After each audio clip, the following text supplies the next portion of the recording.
দর্শক, বিচার হওয়ার আগে ফ্যাসিবাদীদের পুনর্বাসন নয় জানিয়েছেন আসিফ মাহমুদ।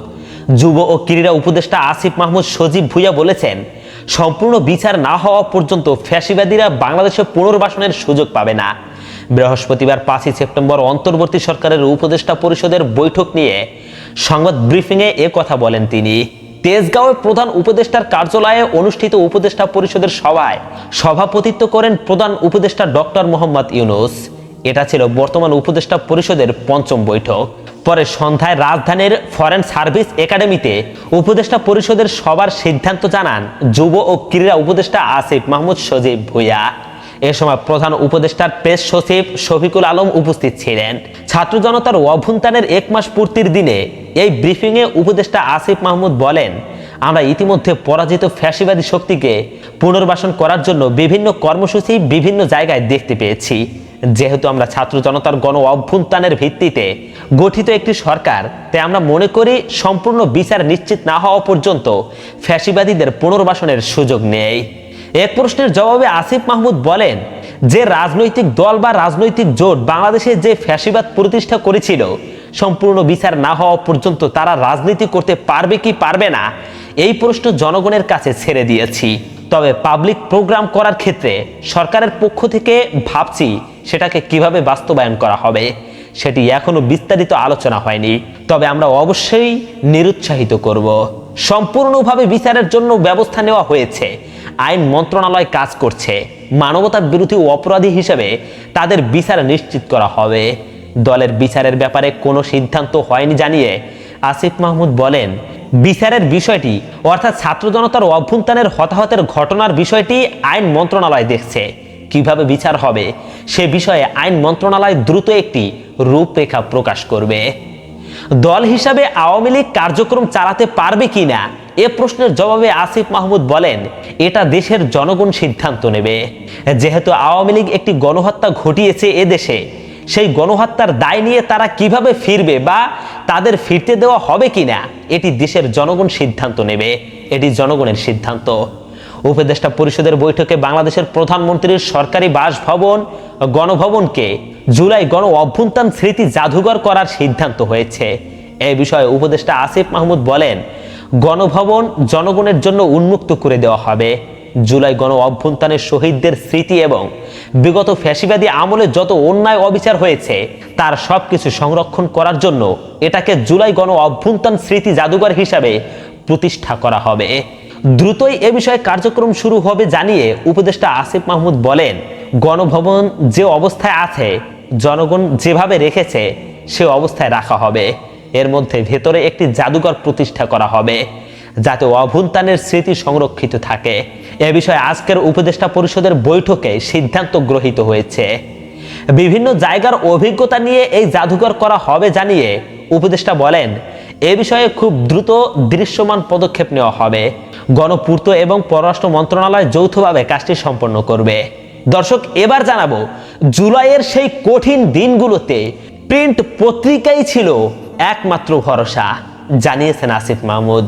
সম্পাদক পরিষদ ও বৈষম্য বিরোধী ছাত্র আন্দোলনের মধ্যে মত বিনিময় সভা আয়োজিত হয়েছে। গত বৃহস্পতিবার 29শে আগস্ট দ্য ডেইলি স্টার সেন্টারে সভাটি অনুষ্ঠিত হয়। এতে বৈষম্য বিরোধী ছাত্র আন্দোলনের লিয়াজো কমিটি ও সমন্বয় কমিটির প্রতিনিধিরা অংশ নেন।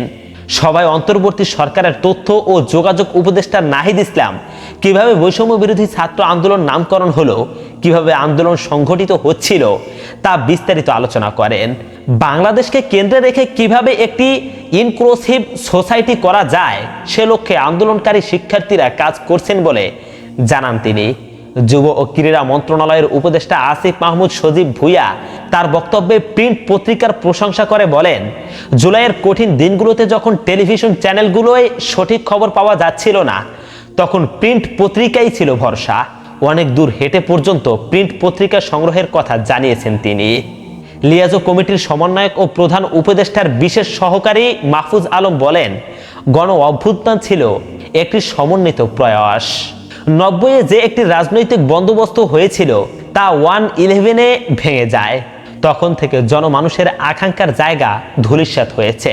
ফ্যাসিবাদী ব্যবস্থার বিলোপ সাধনে সব স্তর থেকেই লড়াই হয়েছে বলে জানান তিনি। মাহফুজ আলম আরও বলেন, আমাদের জনগণ অনেক বৈচিত্র্যপূর্ণ, কিন্তু সবাইকে এক বলয়ে নিয়ে আসার অপচেষ্টার ফলে ফ্যাসিবাদীদের জন্ম হয়। নতুন বাংলাদেশে সবাইকে কিভাবে ধারণ করা যায় সেটাই এখনকার আলোচনা। বাঙালি জাতীয়তাবাদ থেকে কিভাবে ফ্যাসিবাদের উৎপত্তি হলো তা অনুসন্ধানের পাশাপাশি দেশকে একটি সভ্যতাগত রূপান্তরে সিভিলাইজেশনাল ট্রান্সফরমেশন মধ্য দিয়ে নিয়ে যাওয়ার কথা বলেন তিনি। এখনও ফ্যাসিবাদী ব্যবস্থা রয়ে গেছে, এর বিলোপ করে নতুন বন্দোবস্ত জরুরি বলে মনে করেন তিনি। সম্পাদক পরিষদের সভাপতি মাহফুজ আনাম তার বক্তব্যে বলেন, এই মুহূর্তে দক্ষ সরকার দৃশ্যমান হওয়া জরুরি। একই সঙ্গে নতুন নেশনের ভীষণ স্পষ্ট করতে হবে। সরকার ও জনগণের মধ্যে সংযত থাকতে হবে। এক্ষেত্রে সেতু হিসাবে ভূমিকা রাখতে পারে সংবাদ মাধ্যম। বৈষম্য বিরোধী ছাত্র আন্দোলনের নেতাদের আশ্বস্ত করে ডেইলি স্টার সংবাদ মাধ্যম জানান, গণমাধ্যম ও সংস্কার ও নতুন রাষ্ট্র নির্মাণ প্রক্রিয়ায় সম্পৃক্ত থেকে কাজ করতে চায়। সংবাদপত্রের স্বাধীনতা অত্যন্ত জরুরি উল্লেখ করে সব ধরনের মিথ্যা ও হয়রানিমূলক মামলা বাতিলের আহ্বান জানান তিনি। দেশের রূপান্তরমূলক এ যাত্রায় অংশীদার হতে চায় সম্পাদক পরিষদ।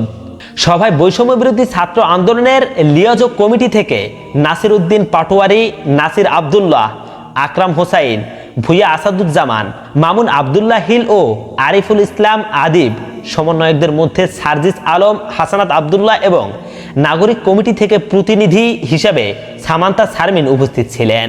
সম্পাদক পরিষদের সাধারণ সম্পাদক ও বণিক বার্তা সম্পাদক দেওয়ান হানিফ মাহমুদের সঞ্চালনায় আলোচনা সভায় উপস্থিত ছিলেন প্রথম আলোর সম্পাদক মতিউর রহমান, ইত্তেফাক সম্পাদক তাসমিমা হোসেন, যুগান্তর সম্পাদক সাইফুল ইসলাম, নিউ এজ সম্পাদক নুরুল কবির, ঢাকা ট্রিবিউন সম্পাদক জাফর সুবহান এবং সংবাদ সম্পাদক আলতাফ কবির, এমন আরও অনেকেই ছিলেন।